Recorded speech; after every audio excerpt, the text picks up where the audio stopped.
Adescate, l'identikit delle vittime è sempre lo stesso. Giovani, adolescenti, studentesse. Adescate in quella realtà virtuale chiamata internet che falsa le distanze, che altera la percezione del pericolo.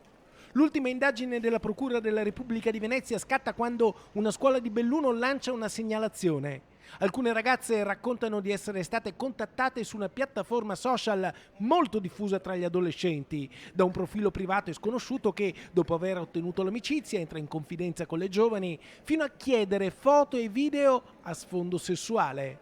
È il settembre del 2021, siamo in piena emergenza sanitaria. I ragazzi, con le limitazioni anti-Covid, trascorrono più tempo sui social. Una situazione che favorisce le condotte criminose dei malintenzionati sulla rete che utilizzano falsi profili per conquistare la fiducia dei più giovani, per poi tentare di manipolarli sfruttando la loro vulnerabilità. Per questo le forze dell'ordine prestano massima attenzione a qualsiasi piccolo segnale per intervenire immediatamente. In questo caso le indagini della Polizia Postale di Belluno portano gli investigatori a risalire allo smartphone e alla SIM utilizzata per l'adescamento. Viene così identificato un vicentino di 50 anni.